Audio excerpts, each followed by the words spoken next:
Okay, I'm ready. Ready for my big spotlight. Okay, action? Okay. Hello, everyone. I am Gary, and welcome to the 38th Annual Whistler Children's Festival, presented by, drumroll please, Arts Whistler! In this video, we will be exploring science, oh, I love science, and imagination. Let's get started. Jeff McLeod is here to show us some magic. Pay close attention, or you just might miss it. Here we go.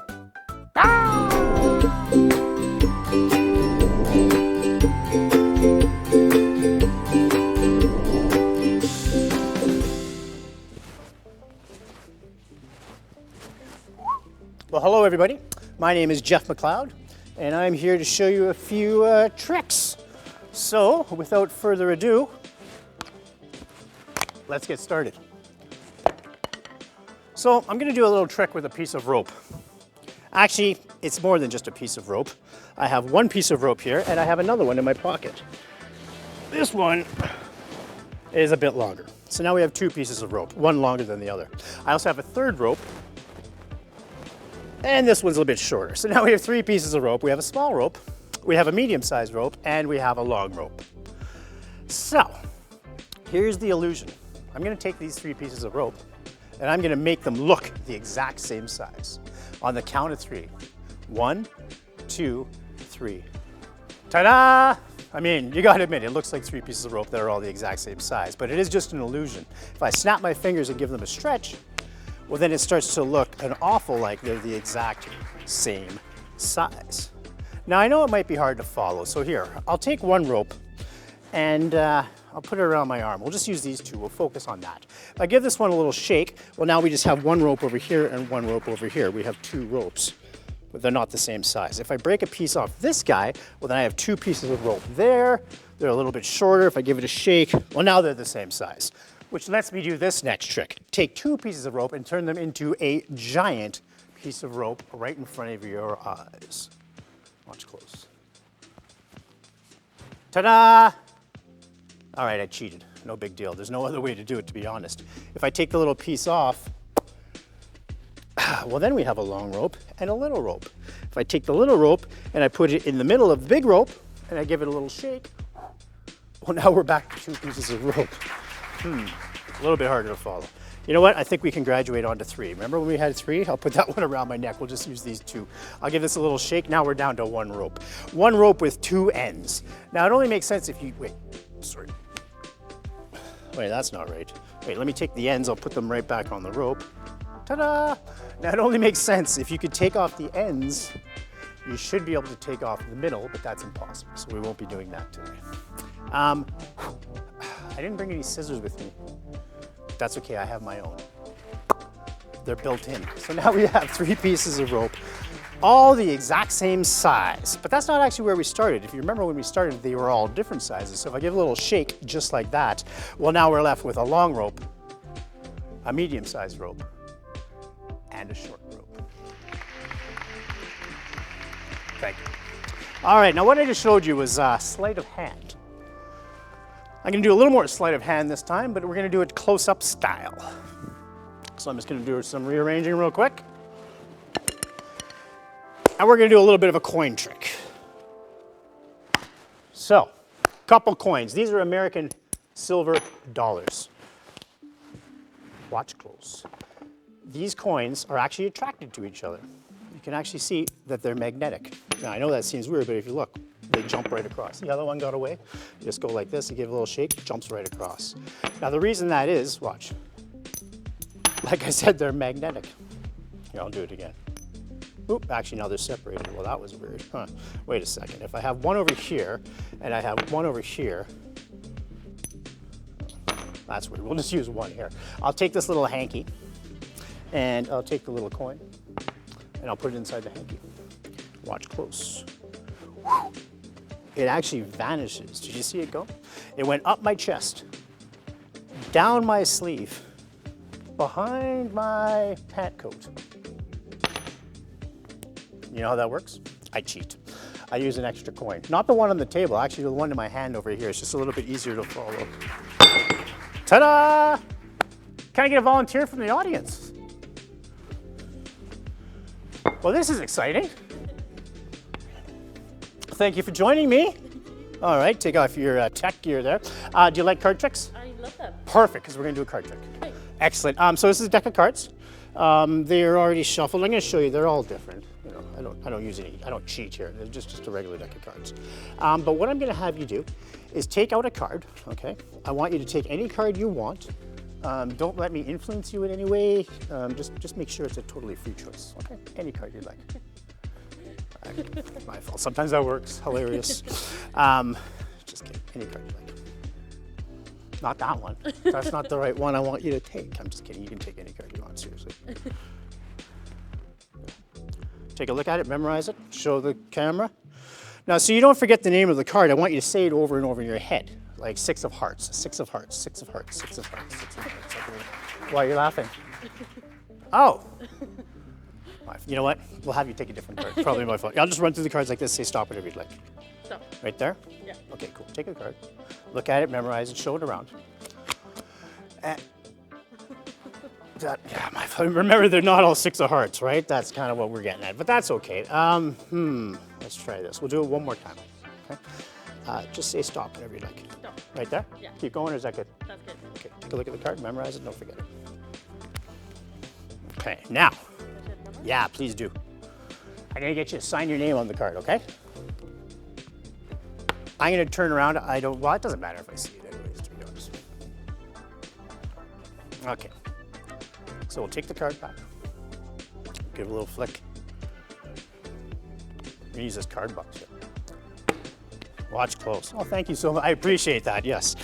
Your card wasn't the 6 of hearts again, was it? No, well, your name's not on it either, right? So here, I'll take the 6 of hearts. I'll put it right there. I'll take this on top. What about the ace of diamonds? No, your name's not on it. Watch this. I'm gonna take the ace of diamonds. I'm gonna tap the card box. Give it a snap, and look at that, the 6 of hearts now jumps through the card box into my hand. Isn't that impressive? Pretty good. Go ahead, take a look. Is that your signature? Yeah. Aha, well, that's a good trick then. Here, that doesn't rub off, does it? No. Okay, so I'm gonna turn it upside down. I'll put it in the middle of the pack, okay? Do me a favor, just press the button. Have you ever done this before? No. Well, how'd you know where the button was? Just guess. Oh, good guess. There's your card, right? Okay, now here's the deal. Lift up half the pack. Okay, drop it on top. Snap your fingers. Well done, turn over the top card. Wow, you're good. Cool. We're gonna do it again, one more time. One more time. I'll take the 5 of spades, I'll leave it sticking out, okay? See your signature, right? Yeah. Just push it in all the way for me. Drunk? My fault. You know what? I'm getting bored of this myself. Here's what we're gonna do. We're gonna have you take one more card. Okay. Once again, make sure it's a different card, okay? So say stop whenever you'd like. Stop. Take a look at it, memorize it, forget it, okay? Okay, you know what? This is getting annoying. I apologize here. I'll leave the 5 there. Say stop whenever you like. Stop. Oh, wait, I better start again. Say stop. Stop. Right there. All right, you know what? We'll just leave that right there. How about this? Take any one you'd like. Yeah, nice red one. There you go. I need you to sign your name on the card again, okay? I'm gonna just turn around while you do that. Okay, show the camera, do your thing. I'm gonna check out all this nice backdrop work here. It's beautiful. All right, so you got the signature there, camera sees it. Okay, cool. Now, you signed a few cards already. I have, yeah. This one here. Now you signed this one. I can't tell what this is, right? I mean, unless I looked at it. I'm gonna put that in the middle. Remember the trick where you press the button? Yeah. Yeah, do it again. See, then your card jumps to the top. Kind of cool. Do it again. Ta-da! What? Well, that makes total sense, doesn't it? Do me a favor, put your hands out for me. This one? Well, here, take that hand, cover the other one. Perfect. I'm gonna reach in, I'm gonna prove to you the top card's not yours. Your name's not on it. Let me try it again, watch. Ta-da! Now here's the cool part. The cards in your hands, if I can make them vanish, would that be a good trick? That'd be amazing. You ready? Watch. 1, 2, 3, they're gone. Now the hard part, making them come back. They're back. That's not impressive. But they are gone. Take a look. Oh, ta-da! Oh, well, thank you so much. Give her a round of applause. All right. All right, everyone. Well, that's the magic portion of this little presentation here. But I'm going to show you one more thing. Some of this magic stuff I actually learned when I moved to Vancouver from Thunder Bay, Ontario, back in 1997. Once I did that, I joined the Vancouver Magic Circle, learned some magic, met some people, and then I got a job working at a magic shop that sold magic tricks in Metrotown in Burnaby. But they also did another thing. They sold toys there. So one day a guy came in and he said, "Hey, would you guys like to sell yo-yos?" And I said, "Yeah, but I should probably learn how to use them first." So after playing with them and demoing them, it sort of became a little hobby of mine that I've carried with me till today. So that being said, I'm going to do a few tricks for your viewing pleasure. Here we go.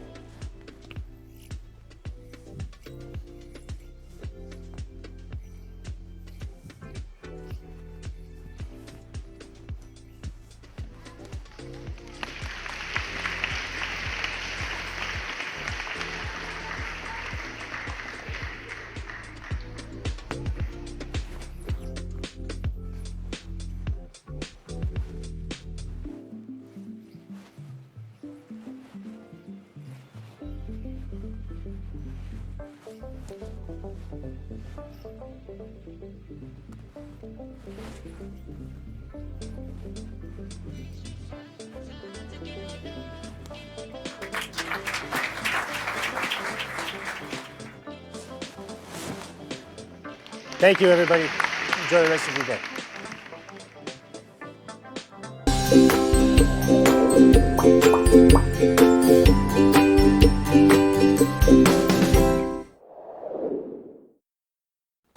Wow.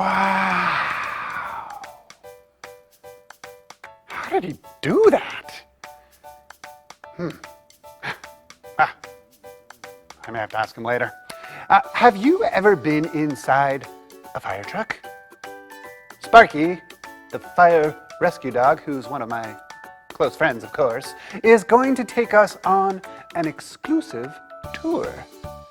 Check it out.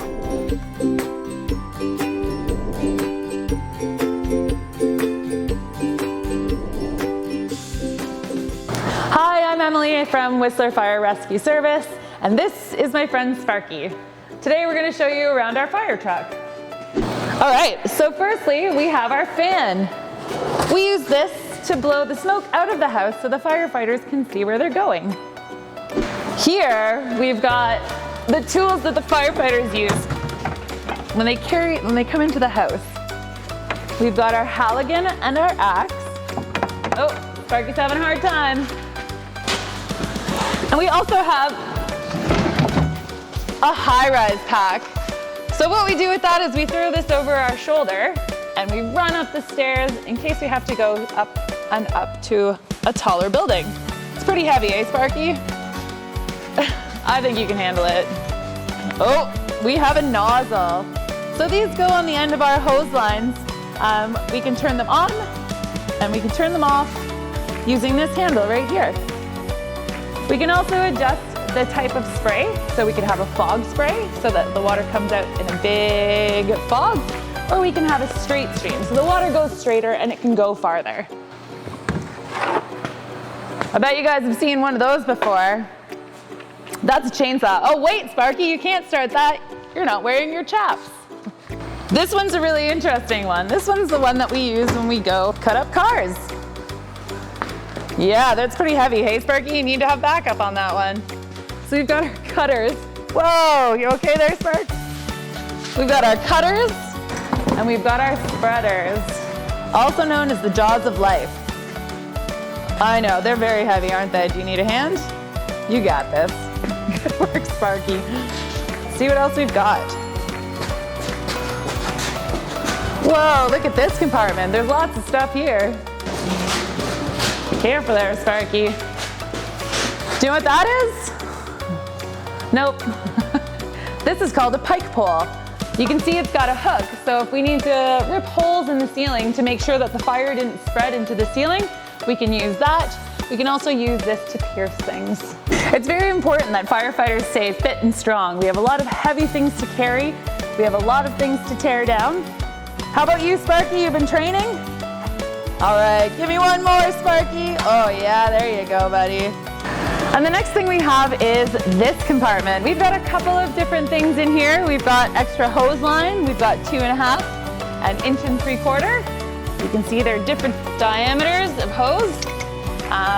This one's easy for one firefighter to use. This one you kind of need two. Also in here, we've got our fall protection. So if you can see right up there, we've got a ladder. Doesn't really look like a ladder right now, but when it's standing up high, it's about 23 meters tall. So you've got to be careful you're not going to fall off. So we put these around our waist and we connect ourselves to the ladder with these giant carabiners. We've got our hydration and our snacks. As you can imagine, firefighting is pretty hot work, and our suits are kind of like an oven mitt. So if you've ever put an oven mitt on, it gets very, very hot, and we have to wear that the whole time. So we drink lots of water, lots of Gatorade, and Cliff Bars. Snack of choice of firefighters.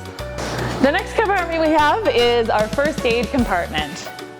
Firefighters don't just fight fires. As we saw over there, we go to car accidents and we also do first aid calls. So when people hurt themselves, we're sometimes the first ones to respond. We've got on our truck, we've got an AED. You've got to be very careful with those, Sparky. They give an electric shock, so you can't play with them. They're not for fun. Exactly, very dangerous. This one's the best compartment right here. This is called the pump panel. Oh, don't pull any buttons yet, Sparky. This is where we control the water flow. So we've got lots of different hoses on the truck, as you saw. Not right now. We don't want to cavitate them. Now for the exciting stuff. Are you guys ready to go check out the inside of the truck? All right, once you get into the fire truck, you've got your driver. The officer sits in the front seat, so he manages the radio, talks to dispatch, and makes sure he knows where we're going. The other firefighters will sit in the back, and they get ready for the fire. You always want to put your headphones on when you get onto the truck, so that you can hear what dispatch is saying, and you can hear any instructions from command, who is the firefighter that's in charge. Also, if you don't want to speak on the headsets, we have a radio in our truck. As I mentioned, this is where the firefighters go on their way to the fire. The extra firefighters will sit in the back seat and they get ready to go into the fire. Obviously, they would be wearing the turnout gear, similar to what Sparky's wearing, but maybe a bit more protective. So on your way to the fire, you're gonna sit in your seat and you're gonna put on your breathing apparatus. This is what you wear when you go into a fire. As you can imagine, it gets very confusing on the way to a fire. So put your breathing apparatus on, and you also get your mask all ready to go.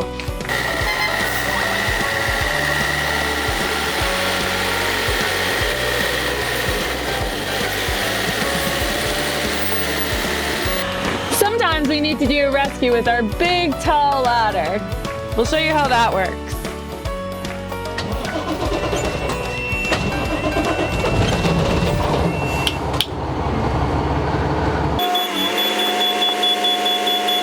Now that the truck is stable, we can start raising the ladder. You always want to check for overhead power lines before you start raising your ladder. Once you have it where you want it to go, you can extend it.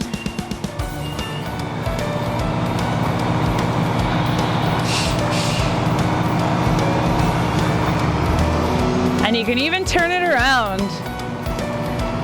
Whoa.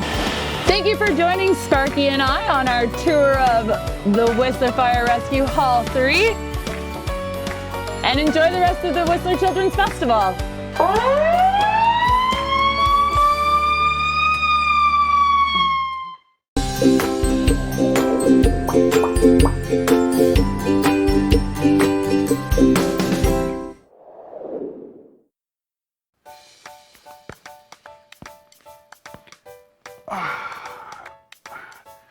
Okay, good to go for my next take.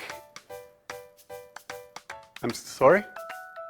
You've already, what do you mean you've already filmed it with a purple monster named Gary. Huh.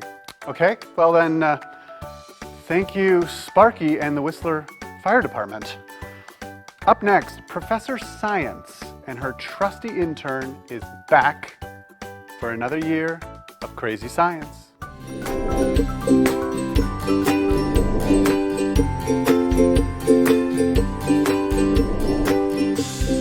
And now it's time for Professor Science with me, Professor Science. Oh, and my intern, Tom. Hello, I'm Tom. Today we have two experiments for you guys. The first one, we're going to make some slime. You guys know what slime is. It's super cool, super fun. And the second one we have is elephant toothpaste. So grab your pet elephants. We are going to clean their teeth. So first up, Tom, what are we going to do with this slime? Please walk us through the process. So let's make some slime.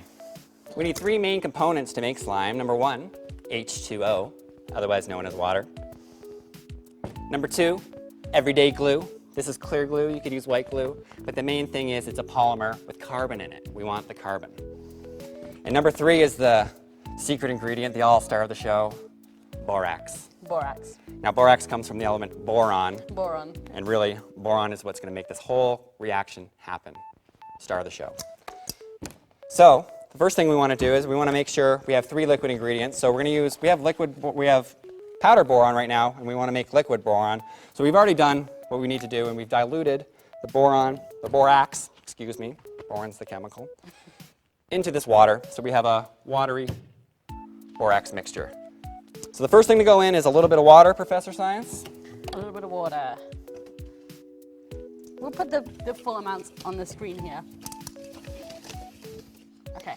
Next is the glue or polymer, which contains carbon.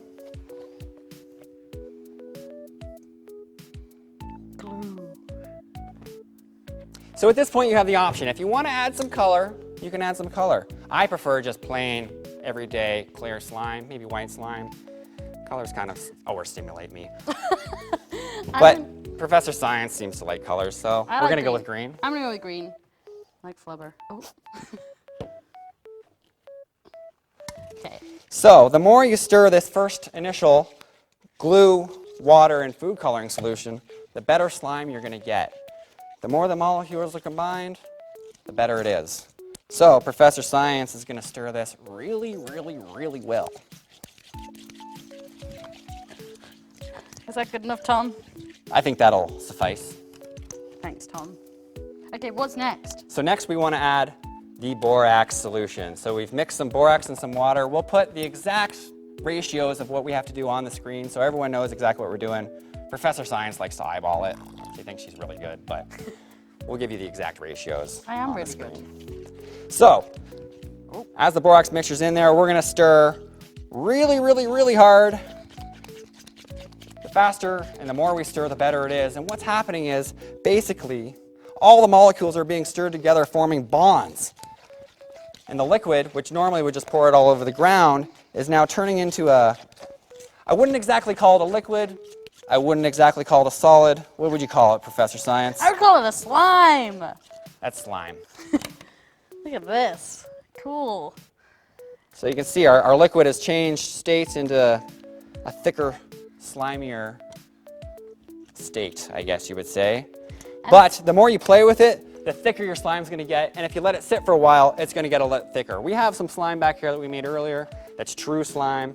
And you can see here, if you play with it a lot, this slimy stuff will turn into this fun slime here. It's super cool and super bouncy. Okay, ready, Tom? Ready? I'm going to throw it at you. Oh! And that's what we call Science. Science. Science.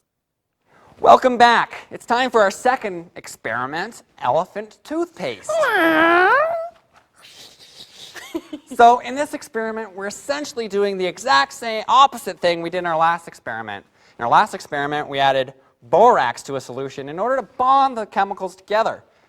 In this one, what we're going to do is we're going to add something called yeast solution to hydrogen peroxide, and the same thing's going to happen except the oxygen isn't going to bond, it's going to be released into the environment.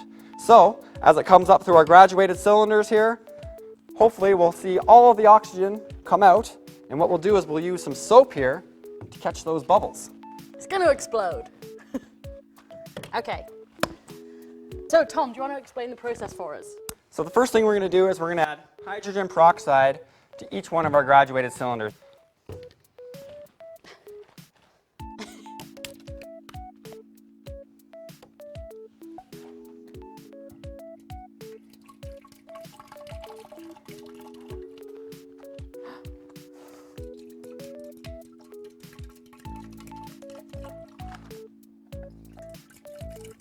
So we have the hydrogen peroxide in each one of our cylinders now. Now the next thing we want to do is, I'm just going to put more in. for sure, yeah, let's add some more. You can never have too much hydrogen peroxide when you have graduated cylinders that are at least 3 feet high.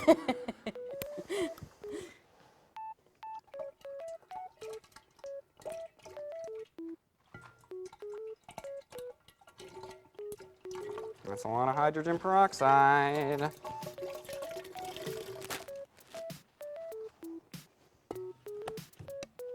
Okay. What's next, Tom? So now, I'm sure Professor Science wants to add some color. I do. Again, I do. prefer clear liquids, but We should put this in first. that can go next after the color. Okay. I'm going to do a different color for every single one. So I'm going to put blue in this one. I'm going to put red, just like toothpaste, I guess. Don't forget the mint. And mint. Okay. So next what we're going to add is a little bit of this dish soap. So you might wonder, why are we adding dish soap to this solution? Well, what it does is it makes bubbles. So just like when you're doing dishes at home, washing your cups and glasses and plates, that's probably good. Just a little bit. So you can see the bubbles there. It's going to create some bubbles inside these cylinders. So what happens is when we add the last ingredient and oxygen is released, hopefully it gets caught in the bubbles, and instead of just having the gas release into the air and without us seeing it, we'll see it trapped and captured inside those bubbles. So the third most important ingredient, yeast. Okay. Are you ready? Do you want to do your side as well? Okay, here we go.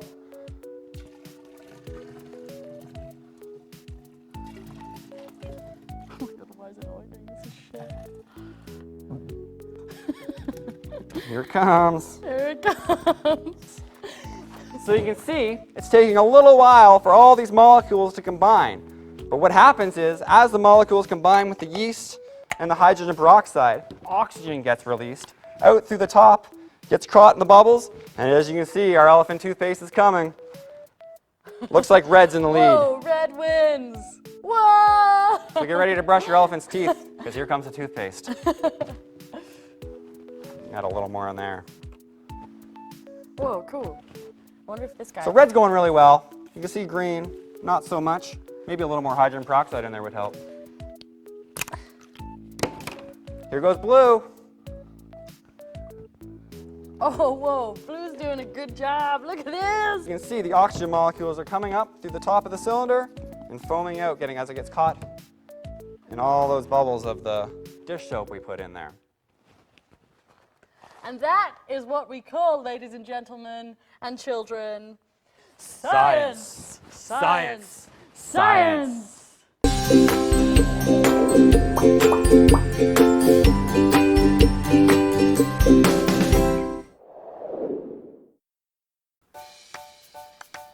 That is some really cool science. I didn't know elephants had toothpaste. Aware is now going to take us into the forest and show us how to make an underwater viewing device.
I love nature. Thanks, Aware. Science is so cool. And using our imaginations is pretty fun too. Don't forget to tune in to All Things Whistler Children's Festival right here on YouTube.